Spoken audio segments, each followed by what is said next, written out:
যুক্তরাষ্ট্রের new York অঙ্গরাজ্যে বাঙালি সংস্কৃতি ও ঐতিহ্যের স্বীকৃতিতে যুক্ত হলো নতুন অধ্যায়। 22 এপ্রিল অ্যালবেনির স্টেট ক্যাপিটলে অনুষ্ঠিত সিনেট অধিবেশনে 14 এপ্রিলকে বাংলা নিউ ইয়ার ডে হিসেবে ঘোষণার আহ্বান জানিয়ে একটি গুরুত্বপূর্ণ রেজুলেশন গৃহীত হয়। প্রস্তাবটি উত্থাপন করেন সিনেটর লুই আর সেপুলভেদা, নাথালিয়া ফার্নান্দেজ এবং টবি অ্যান্ড স্টাভিস্কি। বক্তব্যে স্টাভিস্কি বলেন, বহু সাংস্কৃতিক নিউ ইয়র্কে বাঙালিরা শিক্ষা, ব্যবসা ও সংস্কৃতিতে গুরুত্বপূর্ণ অবদান রাখছে। এই রেজুলেশন সেই অবদানেরই স্বীকৃতি।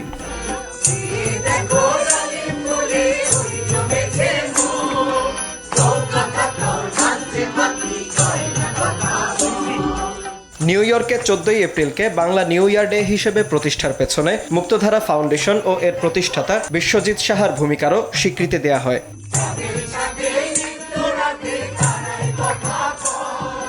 রেজুলেশন পাশের পর দুপুরে শুরু হয় সাংস্কৃতিক আয়োজন। সঙ্গীত পরিচালক মহিতোষ তালুকদার তাপসের নেতৃত্বে রবীন্দ্রসঙ্গীত দিয়ে অনুষ্ঠানের সূচনা হয়। এরপর শিশুশিল্পী ভাষা সাহার নৃত্য, দুর্গা খত্রিয়ের গান এবং বাউল শিল্পী এমডি শাহিন হোসেনের লোকসঙ্গীত মুগ্ধ করে দর্শকদের। অনুষ্ঠানে বক্তারা বলেন, নিউ ইয়র্কে বাংলা ভাষা ও সংস্কৃতি বিকাশে এনআরবি ওয়ার্ল্ড ওয়াইড এবং মুক্তধারা ফাউন্ডেশন গুরুত্বপূর্ণ ভূমিকা রাখছে।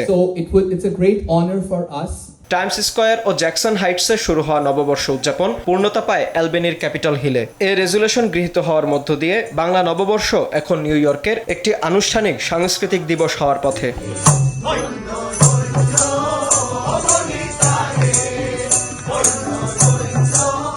বিনিয়ামিন, RTV।